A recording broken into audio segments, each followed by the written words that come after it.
సెల్బైనా English. ఈరోజు మనం యాంటేషన్స్ in celebration of being alive నుండి నేర్చుకుందాము. ఈ పైన 4 ఉన్నాయి కదమ్మా, ఈ 4 కూడాను పైన యాక్సిడెంట్ అని కానీ, తర్వాత గాడ్ టెస్ యూ అని కానీ, సఫరింగ్ అని కానీ, లేకపోతే సఫరింగ్ ఇంకోటి దాంట్లో కూడా సఫరింగ్ అని ఉంది. కాబట్టి ఈ 4 ఏ పదమున్నా కూడా ఆ యాంటేషన్ మీకు ఇన్ సెలబ్రేషన్ ఆఫ్ బీయింగ్ అలైవ్లోది అని తెలుసుకోవచ్చు. అది తెలుసుకున్న తర్వాత మీరు క్వశ్చన్కి ఆన్సర్ రాయొచ్చు అనమాట. ఓకే, యాంటేషన్స్లో accident, god tests you, next suffering, 4వ దాంట్లో కూడా సఫరింగ్. ఈ 4 పదాలు ఉన్న ఏ పదం ఉన్నా కూడా ఆ యాంటేషన్ దేనిలో నుంచి వచ్చింది? In celebration of being alive, written by Christian Barnard, doctor Barnard రాసినటువంటి ఆ పోయంలో, ఆ లెసన్లోనిది అని తెలుసుకోవచ్చు అనమాట. అప్పుడు తెలుసుకున్న తర్వాత మనము ఆ క్వశ్చన్కి ఆన్సర్ రాయొచ్చు. ఓకే, ఒకసారి కింద చూడండి. రెఫరెన్స్, ఫస్ట్ రెఫరెన్స్, దానిలో these lines are taken from the lesson in celebration of being alive. It is written by doctor Christian Barnard. Okay, ఈ lines in celebration of being alive అనే లెసన్లో నుంచి తీసుకోబడ్డాయి. రాసింది డాక్టర్ క్రిస్టియన్ బర్నార్డ్. ఓకే, ఈ Christian Barnard అని, doctor Barnard అని రాసినా మీకు పర్వాలేదు. మరి రాకపోతే ప్రాక్టీస్ చేయండి. క్రిస్టియన్ బర్నార్డ్ అనేది ప్రాక్టీస్ చేయండి. డాక్టర్ దగ్గర full stop, Christian Barnard. Lesson పేరు, తర్వాత కవి కానీ ఆథర్ కానీ పేరు, ఈ 2 కూడాను తప్పులు లేకుండా కరెక్ట్ స్పెల్లింగ్తో రాయాలి. ఓకే, తర్వాత context. In this lesson Barnard narrates the accident that he had faced along with his wife. ఈ పాఠంలో బర్నార్డు తన భార్యతో కలిసి తాను ఎదుర్కొన్న ప్రమాదాన్ని వివరించాడు. ఈ పాఠంలో బర్నార్డు తన భార్యతో కలిసి తాను ఎదుర్కొన్నటువంటి ప్రమాదాన్ని వివరించాడనమాట. Okay, he also describes the lessons he had learned from the 2 children in the hospital. ఆసుపత్రిలో 2 పిల్లలు నుండి తాను నేర్చుకున్నటువంటి పాఠాలను కూడా వివరించాడనమాట. ఆసుపత్రిలో 2 పిల్లల నుండి తాను నేర్చుకున్నటువంటి పాఠాలను కూడా వివరించాడు. He also describes the lessons he had learned from the 2 children in the hospital. Okay, ఈ రెఫరెన్స్ కాంటెక్స్ట్కి అక్కడ అండర్లైన్ చేసుకోండి. చేసి రాస్తే మీకు 2 మార్క్స్ కంపల్సరీగా వస్తాయి. ఓకే, తర్వాతది ఎక్స్ప్లెనేషన్. ఈ ఎక్స్ప్లెనేషన్లో మీరు బై హార్ట్ చేయండి, లేకపోతే ఓన్గా రాయండి. తెలుగులో కూడా చెప్తున్నాను కాబట్టి మీకు అర్థమైతే, అది స్టోరీయే కాబట్టి ఈజీగా అర్థమవుతుంది. కాబట్టి దీన్ని మీరు అర్థం చేసుకొని ఓన్గా అయినా రాయొచ్చు. Okay, doctor Barnard met with an accident when he was crossing the road along with his wife. Doctor Barnard తన భార్యతో కలిసి రోడ్డు దాటుతున్నప్పుడు ప్రమాదానికి గురయ్యాడు. Doctor Barnard met with an accident when he was crossing the road along with his wife. Doctor Barnard తన భార్యతో కలిసి road దాటుతున్నప్పుడు ప్రమాదానికి గురయ్యాడు. His ribs were fractured and lungs were damaged. అతని యొక్క పక్కటెముకలు విరిగిపోయాయి మరియు ఊపిరితిత్తులు కూడాను దెబ్బతిన్నాయి. Okay, his ribs were fractured and lungs were damaged. పక్కటెముకలు విరిగిపోయాయి అతని యొక్క పక్కటెముకలు విరిగిపోయాయి, రిబ్స్ అన్నమాట.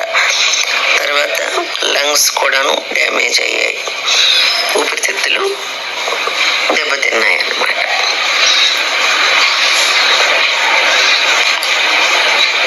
His wife's shoulder was fractured. అతని భార్య యొక్క భుజం ఫ్రాక్చర్ అయింది. Okay. When he was admitted in the hospital, he recollected his father's words that suffering is God's way of testing. ఆసుపత్రిలో చేరినప్పుడు బాధలనేవి దేవుని పరీక్షలు అని అన్నటువంటి తండ్రి మాటల్ని గుర్తు చేసుకున్నాడు. Okay. When he was admitted in the hospital, he recollected his father's words that suffering is god's way of testing. ఆసుపత్రిలో చేరినప్పుడు ఈ బాధలనేవి దేవుడి యొక్క పరీక్షలు అన్నటువంటి తండ్రి మాటల్ని గుర్తు చేసుకున్నాడు అన్నమాట. Bernard saw two handicapped boys in the hospital. ఆసుపత్రిలో బర్నార్డు ఇద్దరు హ్యాండిక్యాప్డ్ వికలాంగుల అబ్బాయిల్ని చూశాడనమాట. Bernard saw two handicapped boys in the hospital. ఇద్దరు హ్యాండిక్యాప్డ్ పిల్లల్ని బర్నార్డు హాస్పిటల్లో చూశాడు. They played a car race with the breakfast trolley in the hospital. వాళ్ళు ఆసుపత్రిలో అల్పాహారం అంటే బ్రేక్ఫాస్ట్ అన్నమాట. బ్రేక్ఫాస్ట్ అంటే అల్పాహారం. ట్రాలీతో వారు కార్ రేస్ ఆడారనమాట. They played a car race with the breakfast trolley in the hospital. ఈ బ్రేక్ఫాస్ట్ ట్రాలీని హాస్పిటల్లో దాంతో కార్ రేసు ఆడారనమాట. They both and the patients as well enjoyed every second of the race. వారిద్దరూ కూడాను, ఇంకా రోగులు కూడా, అక్కడ ఉన్నటువంటి పేషెంట్స్ కూడాను ఆ రేస్లో ఉన్నటువంటి ప్రతి సెకండ్ని కూడాను ఎంజాయ్ చేశారు. దే బోత్ అంటే వాళ్ళిద్దరు తర్వాత పేషెంట్స్ యాజ్ వెల్, వాళ్ళు పేషెంట్స్ కూడా enjoyed every second of the race. వాళ్ళు ప్రతి సెకండ్ని కూడాను రేస్ యొక్క ప్రతి సెకండ్ని ఎంజాయ్ చేశారు. Bernard learned a few lessons about life from the episode. ఆ ఎపిసోడ్ నుంచి బర్నార్డు జీవితం గురించి కొన్ని పాఠాలని నేర్చుకున్నాడు అన్నమాట. Bernard learned a few lessons about life from that episode. Life గురించి కొన్ని లెసన్స్ ని ఆ ఎపిసోడ్ నుంచి నేర్చుకున్నాడు బర్నార్డ్. అవేంటంటే ఇక్కడ కింద ఇచ్చాడు చూడండి. One should celebrate for being alive. బ్రతికి ఉన్నందుకు హ్యాపీగా ఫీల్ అవ్వాలి, సెలబ్రేట్ చేసుకోవాలి, సంబరాలు చేసుకోవాలి. ఓకేనా. One should celebrate for being alive. బ్రతికి ఉన్నందుకు సెలబ్రేట్ చేసుకోవాలి, హ్యాపీగా గడపాలి, సెలబ్రేట్ చేసుకోవాలి ప్రతి వాళ్ళు కూడాను. వన్ షుడ్ కంపల్సరీగా చేసుకోవాలి. What is missed is not at all important. Instead what is left out is very important. తప్పిపోయిందనేది ముఖ్యమైనది కాదు, బదులుగా మిగిలినది చాలా ముఖ్యం అన్నమాట. వాట్ ఈజ్ మిస్డ్, మిస్ అయింది ముఖ్యము కాదు. ఇన్స్టెడ్ దానికి బదులుగా వాట్ ఈజ్ లెఫ్ట్ అవుట్, ఏదైతే మిగిలిందో అది మాత్రమే ఇంపార్టెంట్ అన్నమాట. అంటే మిస్ అయిపోయింది ముఖ్యం కాదు, ఏదైతే మిగిలిందో అది మాత్రమే ముఖ్యం. ఓకే. ఇవన్నీ బర్నార్డ్ నేర్చుకున్నటువంటివి అన్నమాట. Finally he agrees with his father's words and says the experience of suffering makes a man better. చివరిగా he agrees with తండ్రి మాటలతో ఏకీభవిస్తాడు. ఏకీభవించి ఏం చెప్తాడు? బాధల యొక్క అనుభవం అనేది మనిషిని బాగు చేస్తుంది అని చెప్పాడట.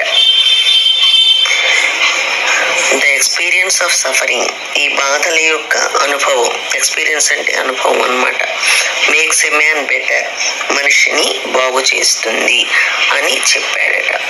ఒకటేంటి, one should celebrate for being alive, బ్రతికి ఉన్నందుకు సెలబ్రేట్ చేసుకోవాలి. రెండవది, మిస్ అయింది ముఖ్యం కాదు, ఏదైతే మిగిలిందో అది మాత్రమే ఇంపార్టెంట్. మూడవది ఏంటి, finally he agrees with his father's words, చివరిగా తన తండ్రి మాటలతో ఏకీభవిస్తాడు. ఏకీభవించి ఏం చెప్తాడు? ఎక్స్పీరియన్స్ ఆఫ్ సఫరింగ్, బాధల యొక్క అనుభవం అనేది మనిషిని బాగు చేస్తుంది అని చెప్పాడట. ఓకే, కాబట్టి ఇవన్నీ కూడాను తెలుగులో కూడా చెప్పాను, కాబట్టి మీరు అర్థం చేసుకొని యాంటేషన్స్ని రాయండి, బై హార్ట్ చేసైనా రాయండి. ఓకే, అర్థం కాకపోతే మరొకసారి వీడియోని చూసి నేర్చుకోండి. తర్వాతది క్వశ్చన్స్ అమ్మా. ఈ క్వశ్చన్స్లో కూడాను పదాలని, కొన్ని వర్డ్స్ని చూసుకోండి. ఆ వర్డ్స్ని బట్టి ఆ యొక్క క్వశ్చన్ ఆ లెసన్లో నుంచి వచ్చింది, ఇన్ సెలబ్రేషన్ ఆఫ్ బీయింగ్ అలైవ్లో నుంచి వచ్చింది అని తెలుసుకొని ఆ యొక్క క్వశ్చన్ రాయొచ్చు అనమాట. అవేంటంటే యాక్సిడెంట్, రెండవది సఫరింగ్, మూడవది రెడ్ క్రాస్ చిల్డ్రన్స్ హాస్పిటల్, నాలుగవది డాక్టర్ బర్నార్డ్. ఫస్ట్ది accident, suffering, red cross children's hospital, నాలుగవది డాక్టర్ బర్నార్డ్. ఈ 4 పదాల్లో ఏ పదం ఉన్నా కూడా ఆ క్వశ్చన్ దేనిలో నుంచి వచ్చింది, ఇన్ సెలబ్రేషన్ ఆఫ్ బీయింగ్ అలైవ్లో నుంచి వచ్చింది అని తెలుసుకోవచ్చు అనమాట. అది తెలుసుకున్న తర్వాత మీరు ఆ క్వశ్చన్ రాయవచ్చు. ఓకే, దీనిలో క్వశ్చన్లో ఏంటంటే ఇంట్రొడక్షన్, తర్వాత మెయిన్ ఆన్సర్. దానిలో ఇంట్రొడక్షన్, మెయిన్ ఆన్సర్ కూడాను యాంటేషన్లో ఎలా ఉన్నాయో అలాగే ఉంటాయి కాబట్టి నీట్గా నేర్చుకోండి. Okay, all the best.